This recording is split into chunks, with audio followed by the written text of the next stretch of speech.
Hi, everyone. Welcome to episode 89 of the All Dolphins podcast.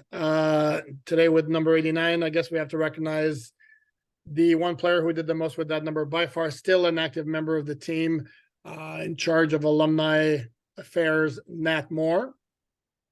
Played his high school football at Miami Edison, then went to the University of Florida, played for the Dolphins from 1974 through 1986. And was just very productive wide receiver for many, many years. That's before your time, Omar. You know him from his current role with the Dolphins, not as a former player. Yes. Correct? Okay. Okay. I see you have a lot to add to this. Okay. Moving on a serious and sad note, the Dolphins today announced that two members of the 1972 team, defensive back Tim Foley and running back Hubert Ginn, had passed away. Ginn was 76. Foley was 75. Ginn was a backup running back. Foley was, interestingly enough, was a third-round pick in 1970, who started at cornerback on the perfect team of 1972, and later in his career moved to safety, where he also was a starter, where he made his only Pro Bowl. I want to say it was 1979. So obviously RIP for those two guys. Today is Wednesday, September 27th. I want to get the date right because I got it wrong on Monday. It's Wednesday, first practice of the week for the Buffalo Bills showdown. Got quite the injury report on both sides, Omar. Well, listen, I don't know if I should feel comfortable saying it's a showdown because the Dolphins are saying this is just another week. That's the mentality. We'll say it. Yeah, that's the focus. It's just another week. This game isn't any more important. Obviously, you know, they the reigning AFC East champions, and we're excited to play them.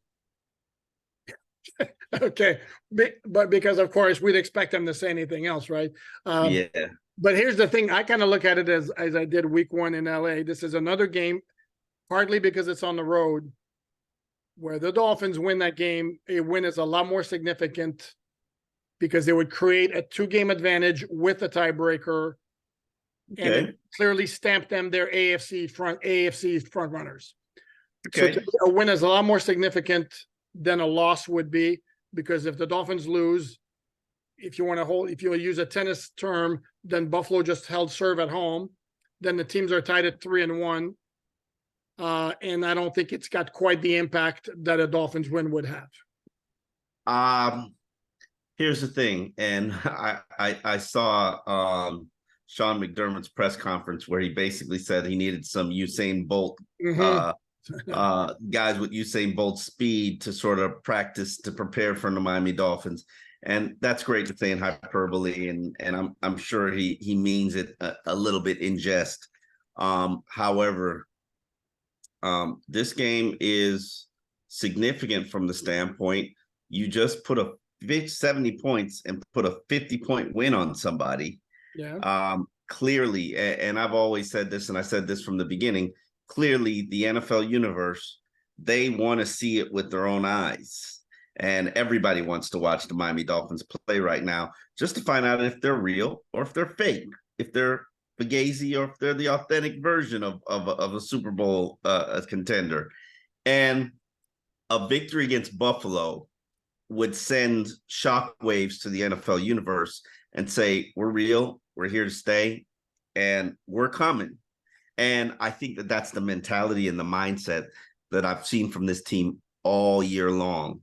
And they're locked in, and whatever they've accomplished, they want to minimize that because they got bigger goals and bigger aspirations, and they're not scared to say Super Bowl, and they've said it multiple times. And they're serious as a heart attack about it. No, correct. And this is all. It's also why you'll never get players talk about, unless you get to the playoffs or the last game of the season, to get into the playoffs or for a division title, you'll never get guys talk about the magnitude of a game, because what happens if they lose? You know, if the Dolphins blow up this game and before the game and they lose, and it's like, wah, wah, you know? Yeah, season's over. Yeah. By the way, I've known you for 20 years now. I've never heard you say Fugazi before. That I like. I like that. But no, but I'll go back to my point that a win would be huge in terms of, I mean, if it's not already clear the Dolphins are for real, that would be like the final stamp. And even if they lose and it's a close game, it's like They're still there. Yeah. I mean, I don't expect it to be not a close game. Correct. I don't know. Buffalo is a very hostile environment to play in, kind of like Foxborough, but obviously the Buffalo Bills have a better team than New England. What I would like to see is I would like to see them continue to build this efficiency and momentum and continue to put all the pieces together, because I really, and this sounds crazy, but I think I've said this before on this podcast. I don't think they have maximized their potential yet.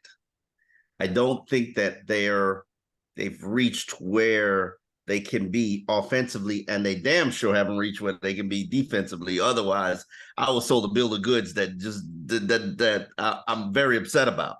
And this has nothing to do with Jalen Ramsey's injury. I just don't like all this bend but don't break stuff. Except, sorry, go ahead. No, because I'm sorry, I didn't mean to cut you off. I didn't know hold your thought. I thought you were done with your point. I wrote a story for alldolphins.com today dealing with the Dolphins and stopping Josh Allen. And I know you don't like bend but don't break. If you look at the game last year in September at Hard Rock Stadium, if that ain't the definition, I mean, poster child for bend but don't break, what the Dolphins did when they got outgained like 497 to 212 and 121-19. That was a hell of a lot. That was Yoga City right there. That's how much bending they did. Josh Allen lost that game. Why? Because of the really poor fourth down attempt, fumbling the snap at the end of the first half. Yeah, I mean there are a number of factors, but listen, he beat them twice. It is what it is. He beat them when it was most important. I have to see it, and I've said this since the offseason. Until you cut off the king's head, you can't be the king, and you've got to cut off his head in order to take the crown. And that's what I got to see. And are we Game of Thrones here?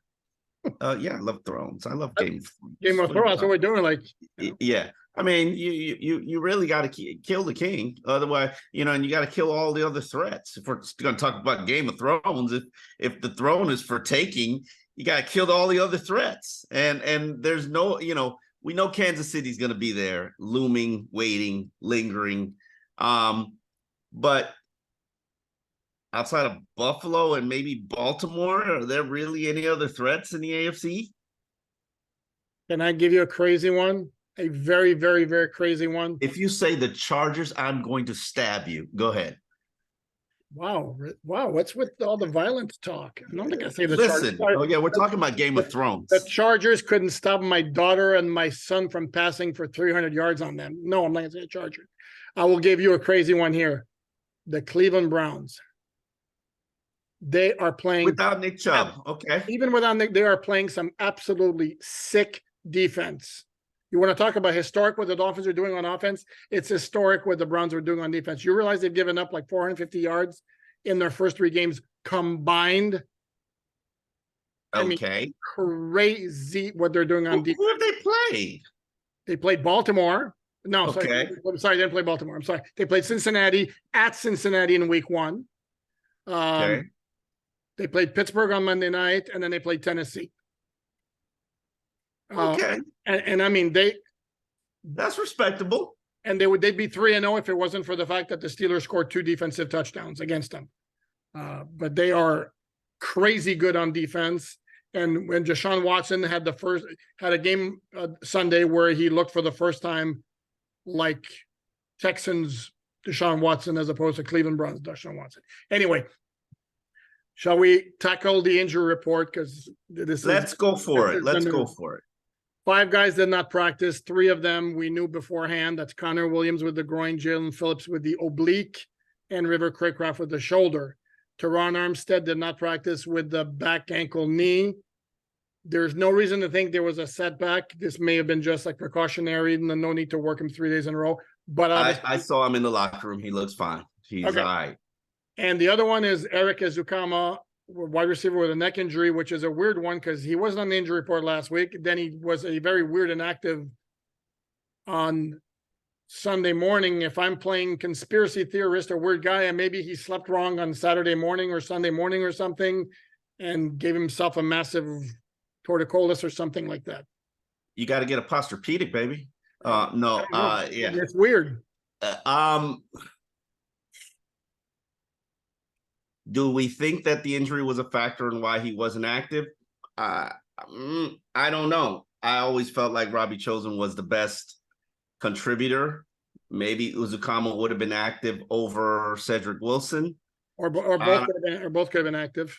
Or both could have been active. So it'll be interesting to see what his status is and whether or not he's going to practice. We don't get Mike McDaniel until Friday, and I'm not sure I'm going to waste a question on not that I'm wasting questions, but we only get certain amount of questions, and I'm kind of going to ask the important ones before. And Eric Uzukama, I'm not sure it's super high on my list. When he gets back, he gets back, but certainly it's a hit because it basically means your one of your deepest units is being watered down by injury. So I'm interested to see what happens, but it certainly hints that Robbie Chosen is going to be active at the end for a second straight week. Yeah, because we're not anticipating Craycraft playing, and they would be down to 4 wide receivers if Ezukama can't play. And I don't think they're elevating Braylon Sanders over Chosen, or they're elevating. I do want to ask you something about Robbie Chosen though, because you're going to be asked to defend your dude because he's your dude. I am sure you saw the clip on social media of the running play. I think it's Mostert. Okay. For those who haven't seen it, Robbie Chosen basically kind of walks away from the play right as Mostert is getting tackled and walks back to the huddle, and Julian Hill comes across to help Mostert off the ground. There was a suggestion that Chosen didn't block on the play, then didn't show like he cared about his teammate. The floor is yours. Not defending it. Would have loved to have seen a better effort from a blocking standpoint, but then again, I also know who Chosen is, and if you look at him, he's kind of rail thin. I know blocking is mostly effort, but I mean, there's certain guys you could expect it from, and then there's certain guys you can't expect it from. But the question and challenge that he doesn't want to be here, like, well, how many more sacrifices does he have to make to show that he wants to be here? And this is what he wants, that he wants to play for the Miami Dolphins. He wants to be part of a winning organization. He believes that this could be a championship team. This is a dream come true for him. Even Mike McDaniel said it at the end of his press conference, people. Chosen, I was very surprised at how his team reacted to him after the game, walking inside the tunnel. They were all like celebrating him and like, we're glad you finally got your moment and got to live out your dream of scoring a touchdown as a Miami Dolphin. Like, they were very happy for him. Now, on the play in particular that everybody puts up as a clip, there is a possibility. I don't know how high of a possibility, but if you continue to try to block on that play, it could have been blocking in the back. Yep. Now, I don't know what rules or principles they've told the players or wide receivers, but I don't want to sit there and point that out and use this as an excuse for everybody and for somebody to diagram, oh, he's this much in front of the receiver and it wouldn't have been blocking in the back depending on where he put his hands. And, listen, the one thing I have noticed about this wide receiving unit is they block. Now, they block for real block. They don't play like they block. They really block. Now, is Chosen a blocker? No, not really. He's a spacer. And like, you want to space the field or you want blocking? Your choice. Was it a great play? No. Could it potentially have been a penalty if he blocked? Yes. Should he go help his teammate up? Absolutely. And hopefully the coaches use that as a coaching moment and coaching film. Like, hey, let's block a little bit better, because I didn't think the blocking before he took it to the outside was pretty good, was very good. But then again, I also know what people's weaknesses are. Chosen is not known as a good blocker. Correct. He's in the Mike Gesicki category there. I didn't see. Hold on, don't put that on him now. Hold on, wait. I had to take a look. He's crossing the line now. No, I wanted to make the point though. The clip I saw, it's the end of the play, and it doesn't show where would he have been at a bad angle. Anyway, Yeah, I can't tell you if he would have been in a blocking in the back situation. And the one thing I've really been impressed with is these guys don't block in the back. They don't. Like, have you? I think I recall one, maybe one. I know Eichenberg got an, they called it an illegal peel back. It's the first time I've ever heard an official describe a penalty like that. That's the one I recall. Along with the guys who did not practice, Savon Ahmed with the groin, Deshaun Elliott, that's a new one, ankle groin. Tight end Tyler Croft, back injury. Tight end Durham Smythe, and we have our answer now, hamstring injury. Those 4 guys practiced on a limited basis. Don't know the severity exactly of, well, Croft, we know didn't play against Denver, and Smythe spent time in the medical tent. What injury was not reported in the press box. Now we know what the deal was. We don't know the severity. We'll have to keep an eye on him if he doesn't play. I know Julian Hill did a good job against Denver, but the Buffalo defense is not the Denver defense. So it would be nice to have Smythe in the lineup for that game. Absolutely. You want to be at full strength when you play your biggest rival. And no question, this is their biggest rival. Completely agree. And then we got 3 guys who practiced full, including Jalen Waddle, which is good news. And if he makes it out of practice, fine. Chances are he'll be out of the concussion protocol maybe by tomorrow, and then we'll be on track to play Sunday. Also, Julian Hill, ankle injury. He's been on the injury report the whole year with that ankle injury, and he played Sunday, so I don't think that'd be an issue. And then Eli Apple, who got the game day concussion evaluation, and then also neck, but he was a full participant. Yeah, you have a neck injury too, Omar? Yeah, actually, I do. My neck is kind of tight, so anytime somebody says neck, I start to like, Posturpedic for you. I have one that's it's old, so that's kind of the problem. But yeah. Okay. Now Buffalo had 5 guys not practicing. 3 of them are defensive starters, and obviously, if you're a Bills fan, you can look at that and go, "Uh-oh," because you don't want to be shorthanded when you face this Dolphin offense. Leonard Floyd, the edge defender, has a ankle injury. Micah Hyde, hamstring. Jordan Poyer, knee. My understanding is none of those are necessarily ominous in terms of their status, but Rest them up. Still, offensive lineman Ryan Bates also didn't practice, ankle injury. DB Saron Neal, ankle injury, did not practice, and cornerback Taron Johnson, who I believe is their nickel guy, hip injury, limited. Mr. Unlimited. No, I just felt like saying that. What was that? It was Russell Wilson, an ode to Russell Wilson. Let's ride. Mr. Unlimited. Russell doing let's ride. So we'll have to keep an eye on the Buffalo injuries, because again, they can't be, and it could be even one guy. You saw Denver last week was just missing Justin Simmons, and not to say that he would have made a huge difference, but maybe the Dolphins score only, I don't know, 56 points instead of 70. Who knows? Tyreek Hill, so apparently he's not going to be a porn star after his career is over.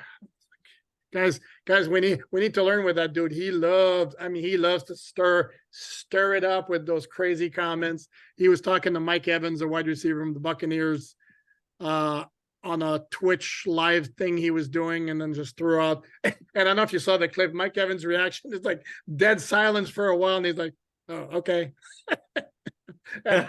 maybe Evans knew that. Oh, okay, here goes Tyreek again. Yeah, Tyreek had to say, "I was just joking. I did not mean what I said." Yeah.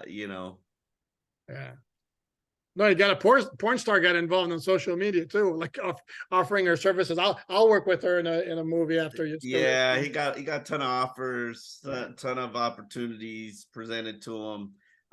Suggested names for Tyreek Hill porns. Oh my God. Listen, I'm sure he's not going to hear about it from his teammates in the locker room. No. That was pretty much the question. Yeah. I mean, I am learning from you guys, and I had to apologize to the members of the media contingent, because earlier in the season when Tyreek basically said, "Yeah, I didn't know the offense. I was just out there freestyling," and I took him literal and serious and was like, "What? I didn't realize Tyreek sells Whoppers every week, and you just get to the point where you just gotta realize, like, Tyreek likes attention. So it's still out there, by the way. I saw another post today. Somebody said like something to the effect of like, this is, well, yeah, the offense is thriving now because Tyreek has like finally learned the playbook because he didn't know what he was actually doing. The funny thing is, on the Inside the NFL edition, and those guys are doing a phenomenal job on Inside the NFL, rebirth of the program on CW. But he's saying to Tua, yeah, man, sorry, I ran the wrong route. And Tua was just like, yeah, don't worry about it. Wherever you go, I'll find you. And I think there's some level of truth to it. I think there's also a nuance to the fact. Tyreek also tells you, like, I've been reading defenses my whole life. I know defenses. I don't need to study film. He always takes it over the top. Yeah. But, clearly he's able to read defenses because he drops into the right zones a lot of times. And I've made the argument that Tyreek runs a lot of option routes. He's a slot receiver. Slot receivers run option routes. They drop into the open zone. Tyreek is a slot receiver. I know he doesn't like to be called one, but I'm sorry, bro. You're a slot receiver. You can do everything else. He's a wherever receiver. Seriously, I mean, he's lined up outside too. He is, but he does his most damage as a slot receiver.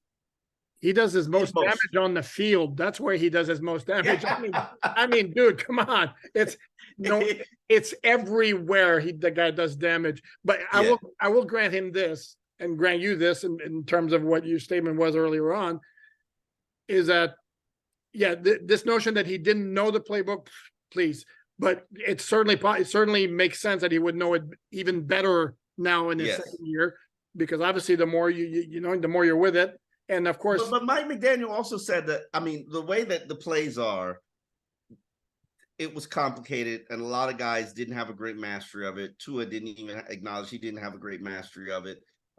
This whole speaking Spanish in Spain reference, but Tyreek probably knew his assignment.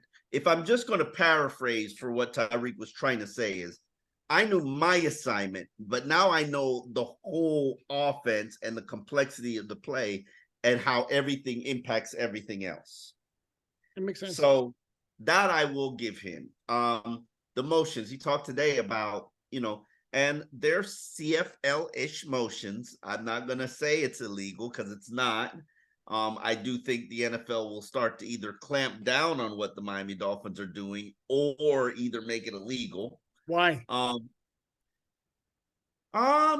long as they're not moving toward the line of scrimmage and it's not two players at the same time when the ball is snapped, that's the rule book.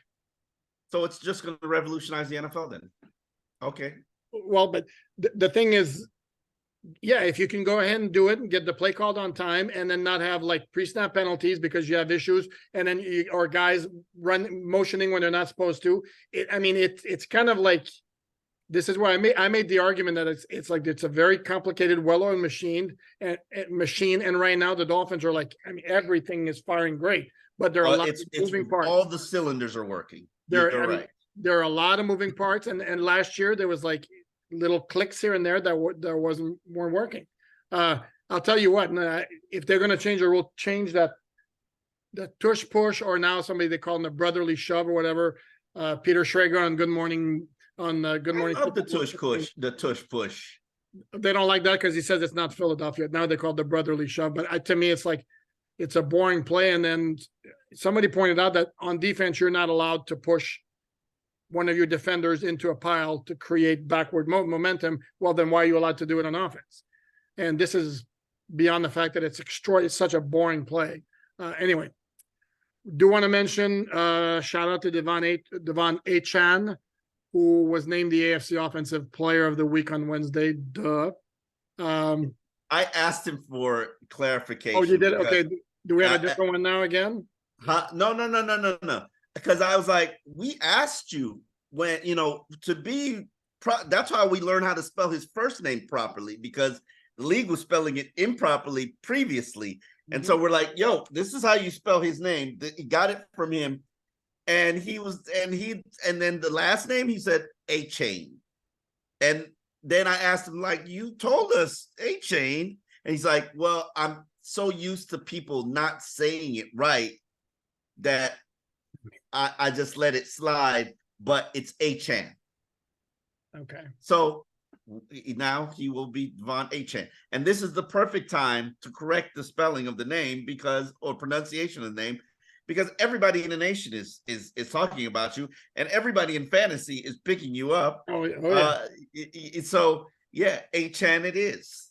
Yeah, and for those not aware, when he first came into the NFL, his first name was Devon, and then he told us no, it's actually Devon, and it's DE''V''ON.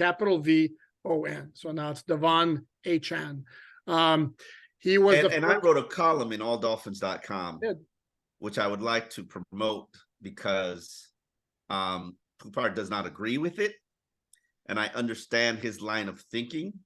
However, which part do I not agree with? Go ahead. You don't agree with the fact that I say he should be a focal point, even though there are a lot of things and a lot of elements that can be focal points to this offense. Correct. He should not be, it should not be the focal point. I didn't say the focal point. I said it should be a focal point. Right now, he's got to be the number 2 back, and he's got to continue to remain the number 2 back. I'm not putting him ahead of Raheem Mostert, because Raheem Mostert to me is the top dog in this backfield. And he should continue to be the top dog in the backfield, but he's going to have to share reps.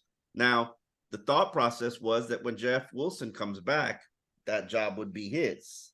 Well, I'm sorry, Jeff Wilson, but you can't, when you score 4 touchdowns and what was it, 203 yards. Remember now. Come on, Rayman. What is it? 203 yards. In fairness, and again, I apply nuanced stats with everybody, not just certain players. It's 203 yards. That includes a 67-yard touchdown when the score was 63 to 13 or to 20, and the game was completely out of hand, and Denver had completely quit by then. So, but they also knew that they're only going to run the ball, and all we got to do is stop the run, and they still weren't able to stop the run. That's fair, but I think if you're going to look at this and compare it to a Jay Ajayi 203-yard game or whatever in 2016 when he did it against Buffalo or the Steelers or whatever, I think there's a little bit different. Also, because the game was close. Correct. Yeah, to me, again, a 67-yard touchdown when the score is 63 to 20. I'm going to use the term I used yesterday. It's great and all that. It's kind of empty calories. Yes, and I like the empty calories reference. But I would challenge you. I think you should write this for how's this for pressure? I think you should write this for alldolphins.com. What does the playing time at running back and the carry split look like once Jeff Wilson Jr. comes off of IR, which he's eligible to do next week? I 12, think 10, that's and 5. the big question. Sorry? 12, 10, and 5. 12, 10, and 5. You don't want to, I think you should expound on that in a column on alldolphins.com, but that's just me. Achane, by the way, was the first running back for the Dolphins. And I have some nuggets on alldolphins.com on my story about Achane being named player of the week. First running back the Dolphins named ASC Offensive Player of the Week since the aforementioned Jay Ajayi, who I'm sure you may recall 3 times last in that season, 2016, not once, not twice, 3 times named The ASC. question is, can he replicate it? Can he replicate that type of performance? And I say that he can, because that offensive line was humming and mowing people down. And if they continue to mow people down, I would be very, very pleased, because that unit has been phenomenal so far this season, and they just took it to another level last week with Teron Armstead's return. However, this Buffalo Bills defense, they go 2 units deep of starters, including my best friend Jordan Phillips. Hi, Jordan. And they are probably the best defensive line that the Dolphins will face, even without Von Miller all season. I'm putting that out there. Yeah, I am. Eagles. Oh, Eagles on the schedule? You know, Week 7, Sunday night game at Lincoln Financial Field. Ooh, and it already was a good defensive line, and they added Jalen Carter. I've watched 2 of their games so far, and yeah, I withdraw my previous statement. I apologize. As you all know, I do not know the schedule. I do not pay attention. I just asked Poupard today, who do we play after? Who's that? I said after Buffalo. Yeah. No, I said, who do we play after the Jets? The Giants. Do you remember? I knew we played the Giants next. Okay, do you remember who we play after the Giants? Carolina, because I'm looking at it right now. Oh, very good. You're allowed to cheat. I don't. I'm a 1 week. I'm so trained 1 week at a time. That's where my focus has been for football for forever. And yes, I totally forgot that the Dolphins play the Eagles. Oh, that's going to be a good game. Eagles, and then 2 weeks later is the Kansas City Chiefs. Ain't that something? Boy, you could really make a statement. You beat Buffalo, then you go at Philly. Ooh. Sunday night game at Philly. Yep. Yeah, it's as Tua calls it, an Alabama game. Yep. Alabama on Alabama. A Jalen game too. Phillips, Waddle, Ramsey's not going to play, but no, he's not going to play. Phillips, Waddle, Jalen Carter, Jalen Hurts. Yeah, and Jalen Carter, that guy it's completely ridiculous. I mean, wow. My God. Yeah. How does that guy fall? I know. Well, you know exactly why he fell, because a lot of teams didn't want to touch him because of the auto accident. I mean, that's like a Warren Sapp situation right there. Or a Randy Moss situation, which Randy Moss should have been a damn Dolphin player, but I'm not going to talk about that. We should actually. We have a few minutes left. Larry Shannon. Anyway, Jimmy Johnson did some great drafting with. And by the way, little myth that I want to correct here. Because Jimmy Johnson did some great drafting with the Dolphins. Larry Shannon, who we said was basically going to be just as good as Randy Moss in the third round, a wide receiver right out of East Carolina. Not quite. But the Dolphins, and the myth is that the Dolphins traded down and passed up the chance to get Randy Moss. Well, they traded down before Randy Moss slid all the way to 21. Dolphins went from 19 to 29. Do you remember? No, that's before your time. They took John Avery, a running back from Ole Miss. Yeah, I knew that. But the problem is those deals are contingent on things like they traded it before. Oh, some of them, yeah. They traded before the draft, yeah. Yeah. Okay. Well, I'm sorry. No, you should take backs. No, you can't just stick to a trade just because you agreed to it. If a Hall of Famer's falling to you, no, screw that trade. No, it was consummated. The trade was consummated before the draft. They had already moved back from 19 to 29 before Randy Moss started slipping, and then became available. Wound up getting picked 21 to the Viking. Anyway, we should focus on like better recent draft picks where the Dolphins actually hit, including Jalen Waddle. Question for you. Go ahead. This is an important one. Uh-oh. Do you shadow Stephon Diggs? Not with Noah Benogany, you don't. I'm sorry. Sorry. I went there. Sorry. By the way, I was disappointed to learn to see that he didn't play it down on defense for the Cowboys on Sunday, even after Trevon Diggs got hurt. Are you surprised? No. A little bit. I'll be honest. Now answer the question. Stop avoiding it. Yeah, no, okay, hold on. Do you shadow Stephon Diggs? I think you do, actually, because he's not a burner, which is the kind of receiver that might give X some issues. I think he can hang with him. Yeah. In an overall zone look, though, because man to man, when you've got a scrambling quarterback like Josh Allen, the back's not necessarily the best way to go. Better to be facing the offensive backfield. Mm-hmm. So you just don't put Xavier on his side. You actually have him shot. I'm curious to see what Vic Fangio will do. I would need to know and look up how often he's had cornerback shadow. I don't think it's very, very often. I don't either. I think I would, because as we talked to Matt, Gabe Davis on the other side, who after the playoff game at Kansas City would look like he was ready to become this massive star for the Bills, and it's just not happened. And the other guys to worry about in the passing game for the Bills, other than Stephon Diggs, are the two tight ends. Dawson Knox and the rookie Dalton Kincaid, the first round pick, even though he's not necessarily off to a look at you putting disrespect on Trent Sherfield's name. This is going to be Trent Sherfield's revenge game. And yet somehow I'm not overly worried about Trent Sherfield. I'll be honest. He's not. you're not somebody who worries me. I worry about, and I'm not worried about the running game either, even though the Dolphin run defense hasn't been great necessarily. I would say that they need to have great play from the front. In terms of those guys, Bradley Chubb, Jalen Phillips, Andrew Van Ginkel, Christian Wilkins, Zach Sealer, Raekwon Davis.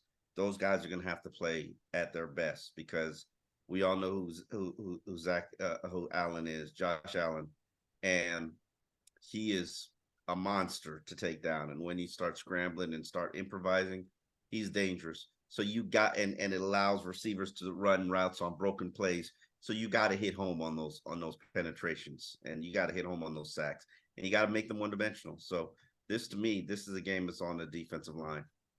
I know everybody wants to hear about what the offense is going to do, but if you're going to have a chance to beat the Buffalo Bills on Sunday, it's going to be a defensive line performance. And see, to me, I don't know if I put as much on the defensive line. To me, it's about like stopping Allen and then forcing him into mistake, force him into trying to play hero ball. Because if you remember, I'm going to go back to the playoff game. The Dolphins had a chance to win that game when the offense was booty cheeks. Love that expression. I'm going to keep stealing it from you. The offense, like, it was 244 yards, I think it was total. Horrible on third down. And yet they were right there because they got 3 takeaways, including the fumble return for a touchdown by Zach Sealer, 2 picks. They also got the 50-yard punt return that helped. But a couple of those 2 interceptions, as I recall, were completely forced throws by Allen trying to do too much.